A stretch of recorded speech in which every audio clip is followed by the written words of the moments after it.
All right, welcome back. Another episode here of Phoenix Rising FC, the podcast. We are joined once again by Pa-Modou Kah. Kevin wanted to call it the Pa-cast. I wasn't a big fan of that I was one. all in for it. Every time we was. get off, I'm like, the podcast is coming up soon. It's so close.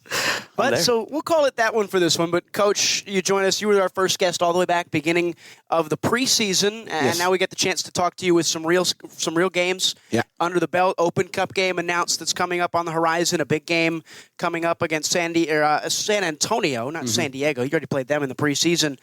But you have gotten a chance to see your team play in a competitive environment and be challenged multiple times this season.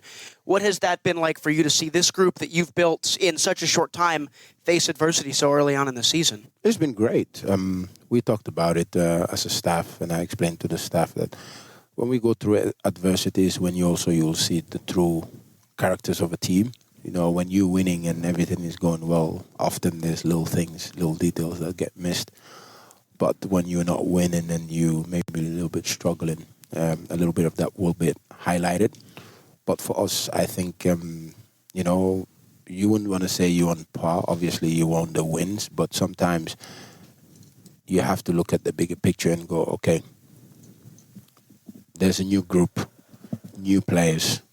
They're learning in new ways of playing. They're getting more responsibility on their hand. So all in that, and they have to figure out who they are as a human being as well. So that can take a little time, but where they are, I think they're doing great. You know, they're working towards everything, and every day you see that they have the passion for the game. They want to get better. They obviously everybody want to win, but again, winning, that's the outcome that none of us control. But for us, the performance, the desire, the determination, also to be a team, that is more important to me, because eventually we'll win. Eventually we'll get better and we will go to places. So I'm happy to see where they're at. How have you guys navigated the injuries so far through the first month? It's been an up and down one in terms of availability. They put out the first graphic that they've done all year, and there were 9 people on it for last week, and people were shocked. How have you navigated that? What challenges has that presented, and what has it given for the academy kids who have now gotten to step up and play a ton in their absence? I mean, you mentioned it, right? Because anybody wants a healthy squad, right? But that's why we always say the first 11 that started the season ain't never going to be the 11 that maybe finishes or go through the season. For us to be able to navigate that, what we did was next man up mentality, because that's what you need. And even though you can see that in the games that we played and use maybe players that so-called people will look at them and go, they're a little bit of a non-starters. But me, I don't have starters and non-starters. I have a squad. And for me, what I mean with that is you have equal players at any given moment who can step in and do the work. But unfortunately, we've not been able to do that, right? We've been rotating and people playing players a little bit out of position. But again, also we get to see on the other hand, right? May not be the result or what people expect, but on the other hand, there's little, wins, like I like to call it, in terms of the academy now, seeing that they get minutes. You have a Braxton who was fantastic against Monterrey last game, who also have played 3 out of the 4 games. Jamo have played 3 out of the 4 games as well. So Cyrus, who's 16 years old, make his debut. So you see that that progression that we're trying to integrate with the youth as well. But yes, due to injuries, we had to do it. But also I think they've earned it, and they would have also played regardless of maybe if we had injury, no injury. But obviously you have injuries to players that are valuable to the team. That makes it a little more difficult, right? Especially in a salary cap league and stuff like that. So that makes it challenging, but we have to embrace the challenge, because this will build the team and their character even more when it comes down to the stretch. You said it on Wednesday that you've never, in your vast experience within the game, experienced something like this early in the season. All these injuries, all these absentees. So where do you as a coach draw from to find how to handle this, how to train, how to work around some of the absences in training to prepare for the week? Where do you draw from with all your different clubs and different spaces that you've been? First of all, you have to look at it and go, right, what can we control? Right, we can't control injuries, and it's not like players want to get injured. right? That's the biggest thing. Like, all players want to be available, but we all know in the game, durability is your best availability. You know, and our guys are fit, but there's been a little bit minor injuries that have taken some of the players, you know, out of context for them to be able to play for us. But again, for me, we stay on course, because the course is, what do we want to become at the end of the season, right? You want to play for trophies. So the trophies, like I mentioned yesterday, will never be won in the beginning of the season.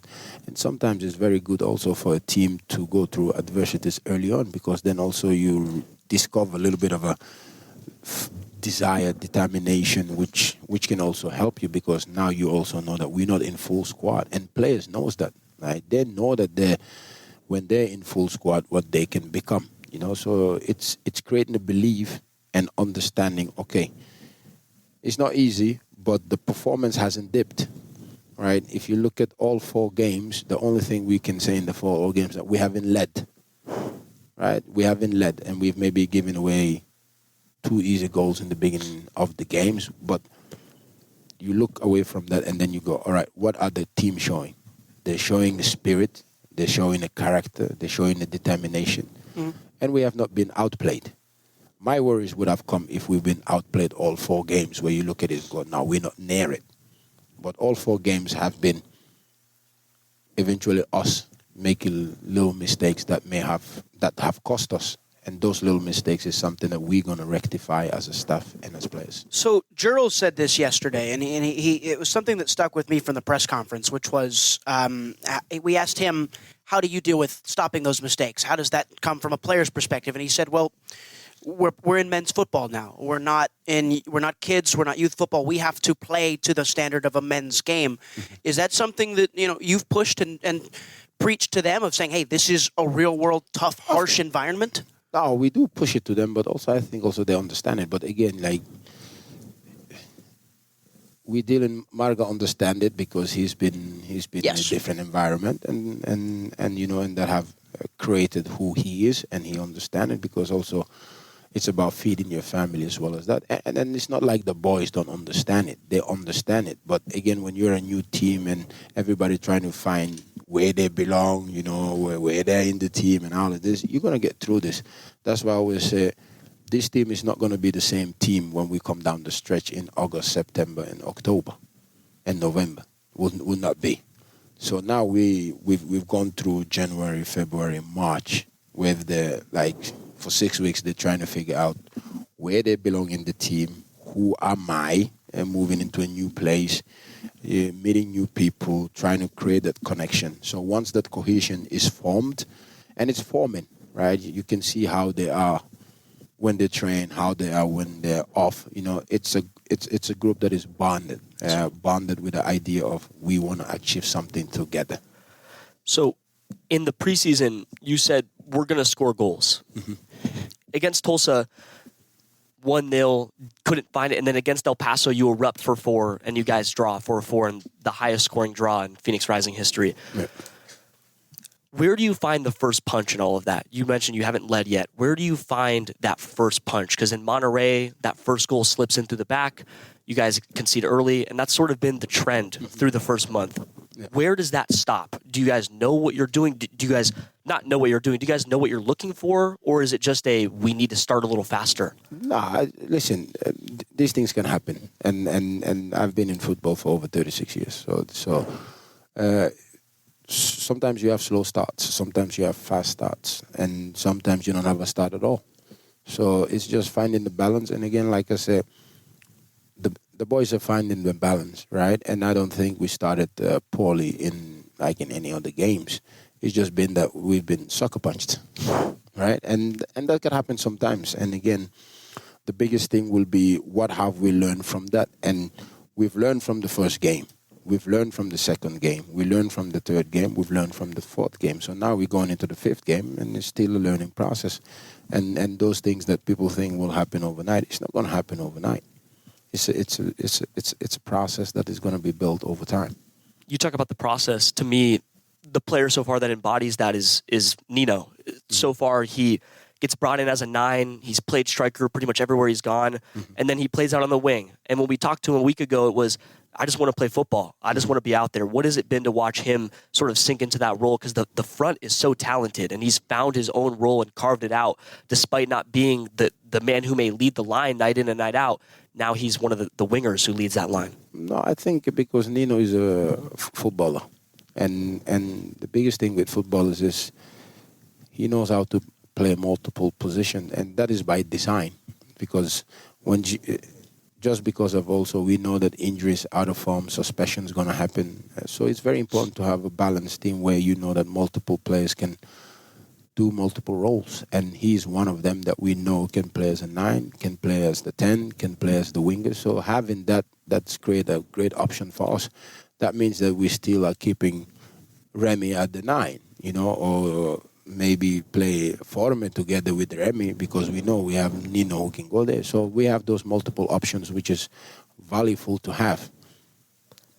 When you talk about Isan and when you talk about Nino, something that I've been curious about, he's a player that has played the game at such high levels. Yeah.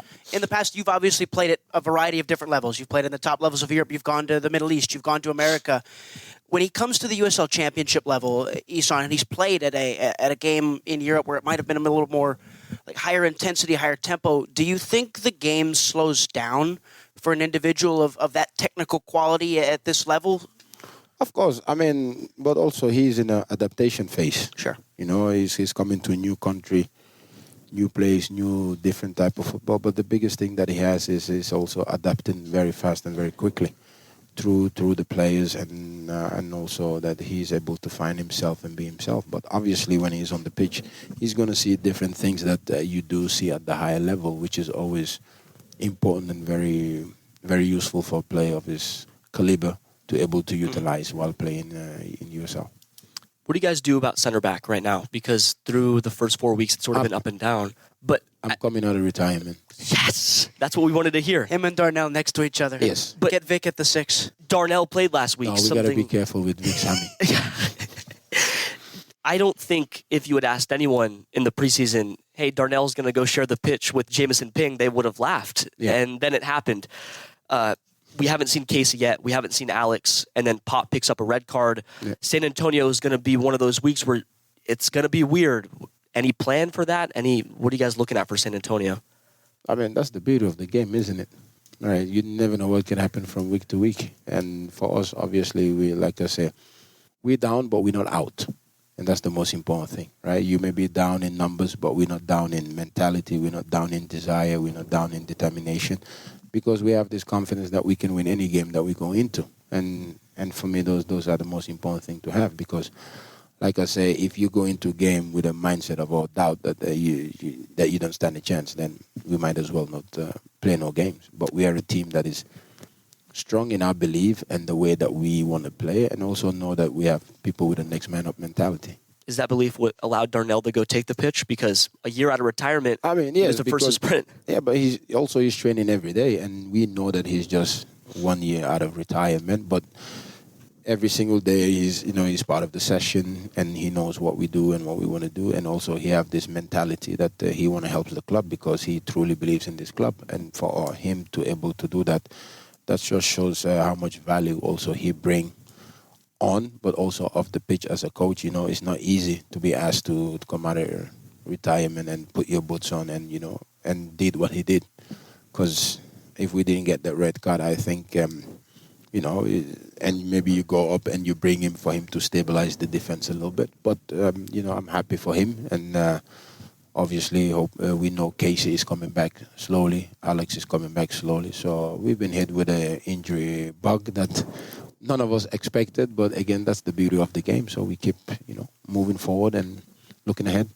Was he excited to wear the captain's armband? Because when Gerald came off, he hands over the band, and Ryan and I looked at each other. This is happening. That is the natural flow of it, obviously, because he's been a captain. So and he's led this team to a championship, and his name is always going to be.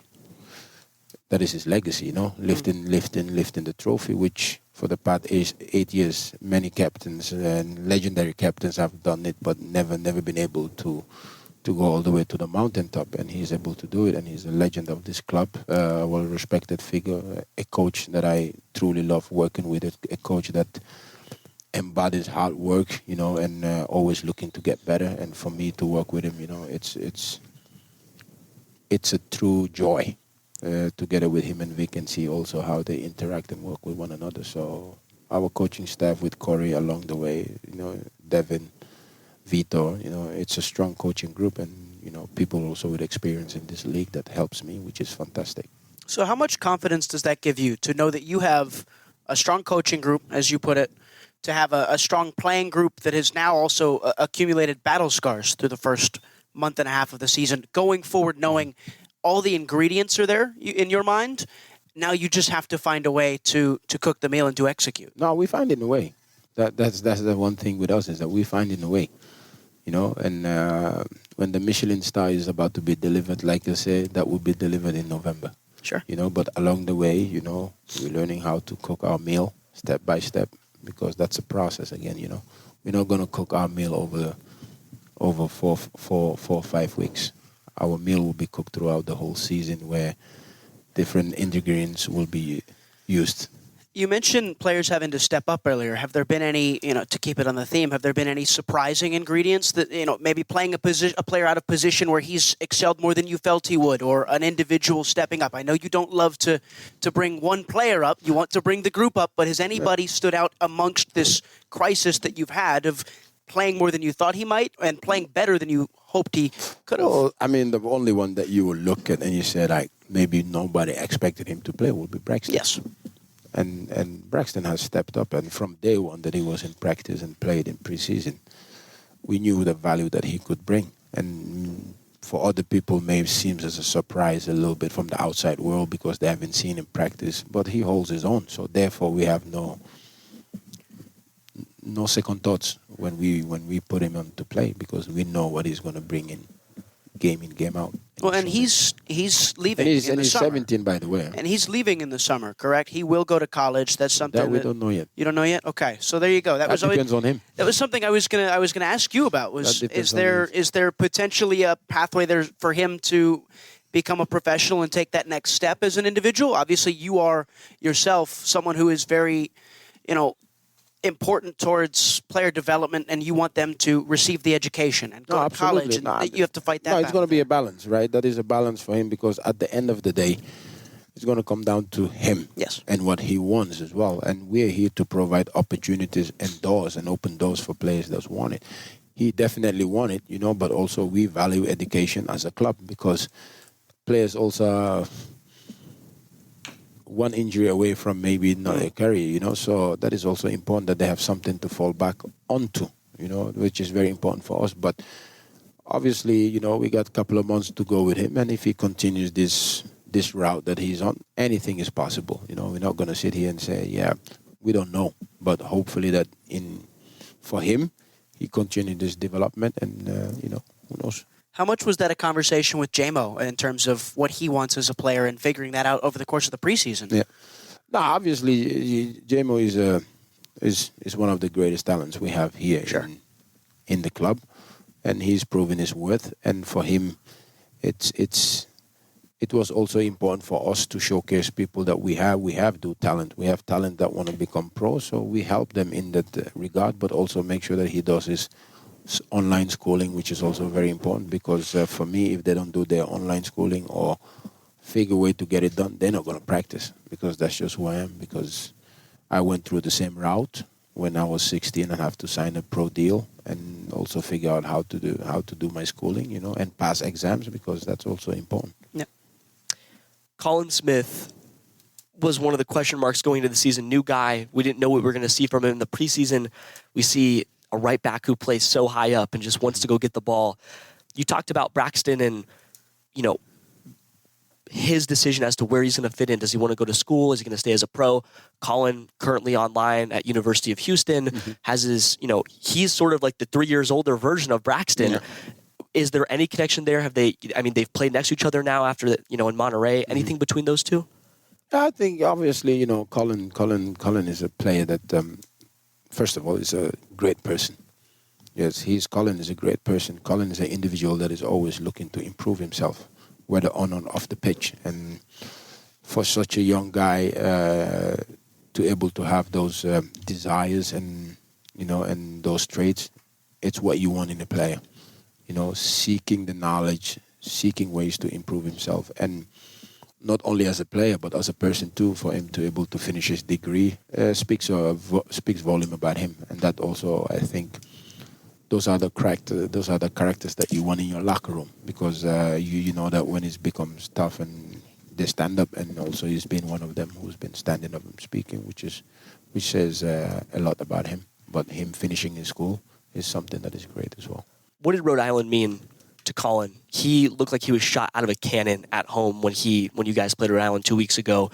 Was on fire, and it was one of those games where you could tell he was on. Did he talk to you guys about that at all before, or was it just business as usual before? He didn't need to talk to us about it. When you play against your former team, there's always some extra incentive in it, so he didn't need to talk about it. But I think he showed what he's capable, and there's still some extra steps for him to go. So we're seeing him step by step, so we're happy with his development. With your group as a whole, you shift towards April. 5 games this month, including a United States Open Cup matchup against a Tulsa team that you've already played. Yeah. You're now stretching into the fixture congestion portion of the season, and you talked about it all the way at the beginning of the year. You're competing for 5 trophies. You're competing for everything you want to face. How do you start to manage, all right, well, we have a Saturday game against Detroit, a midweek tie against Tulsa, and then we're back at home against Sacramento, and there's travel in between. Yeah. Obviously, that's why you have a squad, and hopefully within this time period, the next 3 weeks, we get everybody back to where they need to be. And I think also that means that you can rotate players. Yes, obviously, some players are always going to play more than others, but there's also some that we got to be mindful of and careful of, because especially the ones coming out of injuries, we have to manage them. But I mean, this is why we love these games, to able to, play games, and if you ask the players, they rather play games than train, So, and we take it a game at a time. What, within that squad, Remy Cabral is someone who's dealt with fitness issues in the past, has dealt with, obviously, personal issues last year, and that made him want to be back here. What's it been like to give him a run of games as a starter through the first month of the year, and to see him bag a pair of goals in those first couple of games and start his 2025 campaign off and running after what was a difficult end to last year? Nah, he's been great. I mean, you're happy for Remy because obviously we knew what happened, with the, losing his father last year, which can be very tough for players. But also the soul searching that he did for himself, coming back super fit, performing at the level that we want him to be, because Remy is a very important person inside the locker room. He's our connector. He's somebody that connects the group together, and these people are very rare sometimes to find in our sport. So not only what he does on the pitch matters to us, but how he is off the pitch with his teammates, and the joy, and the work ethic also that he brings. And talking to him in the off season, he knew what he needed to do. So when players and people know what they need to do to get themselves to that level, I don't worry. It's just then it becomes my job to motivate them, becomes my job to push them even more for the drive that they want to achieve. What about Hope? Through his first 4, he gets 2 assists, he bags a goal. Yeah. It's one of those starts where it's a dream scenario. Hits the ground running, makes the team of the week. 2 weeks ago, stellar start, and the fans start to love him too. Every time he goes and takes a corner, he's the first guy to pump up that away end, and it's pretty cool to watch. What have you guys seen from him?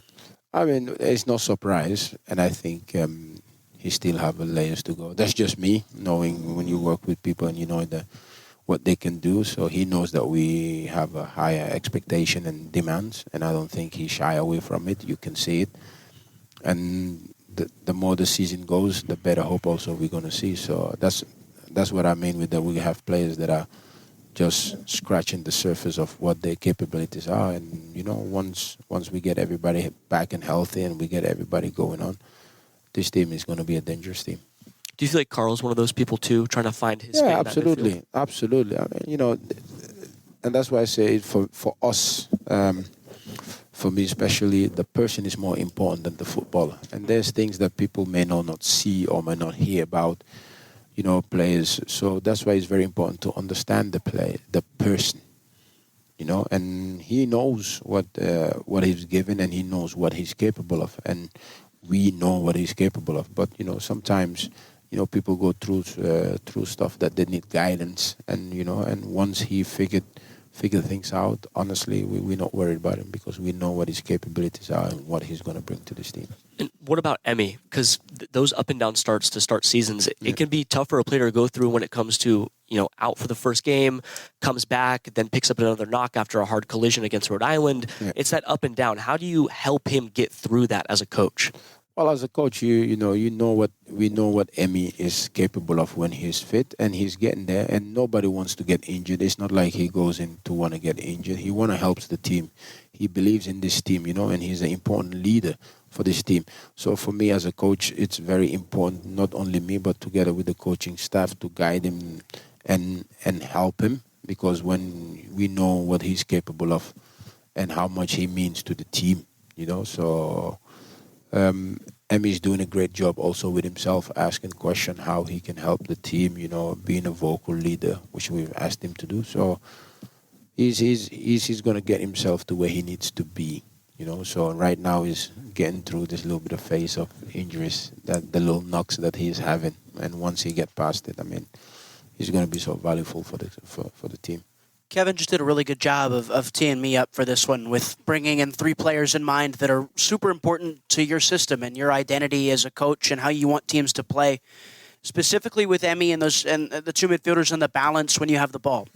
How important is the 4-3-3 and in your mind, tactically sharing like, hey, this is how I want to play because it allows me to do X in terms of achieving my goal? What does the shape and the formation and the style that you guys play mean to you? No, the base formation, it means everything, because we want to be a ball-dominant team, and for that you need players, and we have those players, and that's what I say. Mano seems like it's clicking, but if you look at the games, like we creating chances, like we playing some good football, and now it's just stringing those games into a whole 90-minute performance, and when we once we do that, and it clicks for the players, what we're asking them to do, and the more cohesion they have of each other, like that's why I say we're going to be a very dangerous team. That's why we don't look at what others are doing, right? Others are picking up points. Good for them, but for us it's what we're doing. And at the end of the day is we know what our goals are and our objectives. So we are working through what we need to work through to put ourselves in the best possible scenarios to achieve those goals. And you said another key thing there, the base shape, right? Mm-hmm. Football has become, from an outside view, from a media view, so much more of a fluid game than it may have been 5-10 years ago. And you look at a Bournemouth in the Premier League, a team that, runs and changes and interchanges and moves around, and that's what your front 3 does. And how do you see the game compared now? How do you see the game now compared to how you may have 5-10 years ago when you were still a player, and how the game has evolved? The only side of the game that for me has evolved is the physicality. That players are running more, players are more fitter. When it comes to the game itself, I don't think the game itself has changed. So then, how does the fitness affect that? Obviously, you're sharper, you're stronger, you're running for more. But that's what I mean now, because now it's like, for me, football is played in the head, right? The rest of the body is there to help you. But obviously, to able to do that, you have to be in a physical shape. So I think focusing on the physical shape is very important to get to the players to play the style that you want to play, right? Because that means that they are in a shape to able to do those things. But the game itself has never changed. It's thinking. Right? It's still a thinking game. Right? You cannot play the game if you're not thinking and understanding what is happening around me. Because the game of football is about spaces and numbers. Who is the coach that instilled that in you? The coach or the person that instilled that thought process? Because obviously we talked in the first one a couple of months ago, every league you go to gives you a different thing. Every league requires a different skill set. Every coach sees something differently. Who's the coach that gave you, or the person, again, that gave you the idea that this game is all mental? It's all on that side. My father. Yeah. My dad gave me this. He was a player himself, and as a human being, he told me that. My grandfather told me that, because for them it's a lot of people will live in their mind, right? And what your thoughts. That's why sometimes your thoughts are the most dangerous things you have as a human being. If you're not able to talk about it or bring it to life. So when I look at it, it was my father, right? Because the game is all mental, right? You have 80% of the game is mental, 10% of it is talent, and the other 10 is opportunity. What does football mean to you? Everything. For you, it's so unique watching it from the outside, because you're a conduit that lets other players, fulfill their dreams, whether it's the academy kids debuting, or it's letting people like Sako come and find himself with Phoenix Rising, coming over from Europe, or Remy wanting to come back to the city, or even a goalkeeper battle between two keepers that both want to start, right? And that's been the big conversation, who's going to be in net? And it's switched out now, and that'll go back and forth. But you have the opportunity to give that. Mm-hmm. Your journey has brought you there. Looking back, if there was one thing that you could say, I'm glad that happened, what would that one thing be that brought you to this moment, or maybe molded you into the coach you are today? Opportunities. Because if Carl Robinson didn't give me the opportunity to be a coach, I wouldn't be sitting here talking to you guys. So everything about whatever it is, my father didn't give me the opportunity to come to Norway, I would not be here sitting talking to you. So for me, it's the opportunity that was given to me, and then you have to maximize every opportunity that is given to you as a human being. And that's what I've done. And again, the idea from my father was to bring me to Norway to study, not to become a professional football. But I was very happy to be able to do both.